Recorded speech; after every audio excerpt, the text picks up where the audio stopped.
একসময় বি টাউনের সবচেয়ে আলোচিত লাভবার্ডস ছিলেন শাহিদ কাপুর আর করিনা কাপুর। তবে সে প্রেম এখন শুধুই অতীত, কারণ দুজনেই এখন নিজেদের পরিবার আর বিবাহ জীবন নিয়ে সুখী।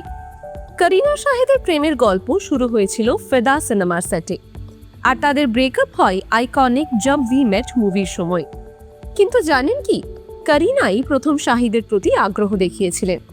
করণ জোহরের জনপ্রিয় টক শো কফি উইথ করণে করিনা নিজেই স্বীকার করেছেন যে তিনিই প্রথম শাহিদের প্রতি আগ্রহ দেখিয়েছিলেন এবং তার জন্যই নিরামিষ ভোজীও হয়েছিলেন। শুরুতেই শাহিদ তেমন আগ্রহী ছিলেন না করিনার প্রতি, তবে পরে দুজনেই একে অপরের প্রতি ভালোবাসায় আসক্ত হয়ে পড়েন।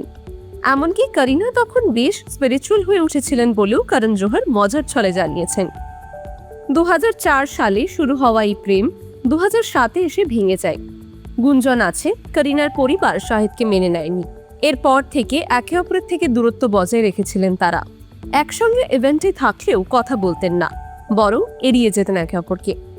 কিন্তু এবার সব হিসেব বদলে গেল। আইফা অ্যাওয়ার্ডসের মঞ্চে বহু বছর পর করিনা আর শাহিদকে গল্প করতে দেখা গেছে, আর আগের মতোই করিনাই প্রথম কথার সূত্রপাত করেন। ভক্তরা যেন ফিরে গেছেন গীত আর আদিত্যার যুগে। পুরনো দিনের মতোই হাসি খুশি মুডে ছিলেন দুজনেই, যা দেখে নস্টালজিক হয়ে পড়ছেন তাদের অনুরাগীরা। তাহলে কি পুরনো বন্ধুত্বের অধ্যায় আবার শুরু হলো? আপনার কি মতামত? বলিউডের আরো আপডেটস পেতে চোখ রাখুন টাইমস নাও খবরে।